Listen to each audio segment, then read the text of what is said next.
கண்ணாடி, மிரர். யாக்கோபு 1:23. ஒருவன் திருவசனத்தை கேட்டும் அதன்படி செய்யாதவனானால் கண்ணாடியிலே தன் சுவாப முகத்தை பார்க்கிற மனுஷனுக்கு ஒப்பாய் இருப்பான். வேதாகமம் தன் வார்த்தைகளை கேட்டு அதன்படி நடவாத ஒருவனை தன் முகத்தை பார்க்கும் கண்ணாடிக்கு ஓமைப்படுத்துகிறது.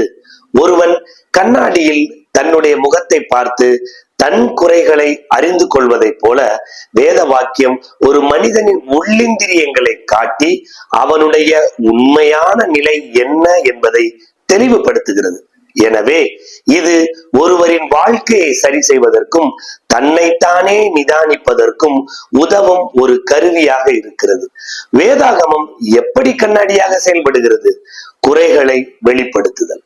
ஒரு முக கண்ணாடி நம்முடைய முகத்தில் இருக்கும் அழுக்கு அல்லது சிதைவுகளை காண்பிப்பது போல வேதாகமம் ஒரு மனிதனின் பாவம் மற்றும் குறைகளை காட்டுகிறது.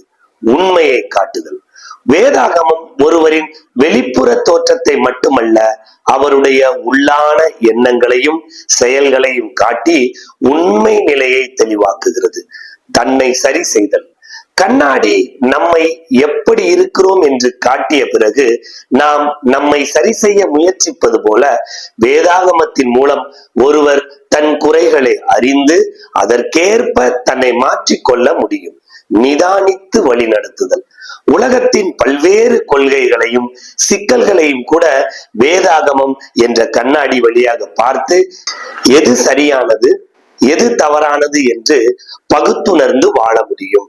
சுருக்கமாக, வேதாகமம் என்பது நம்முடைய வாழ்க்கையை துல்லியமாக பார்த்து நாம் எப்படி இருக்கிறோம் என்பதை உணர்த்தும் ஒரு கருவியாகும்.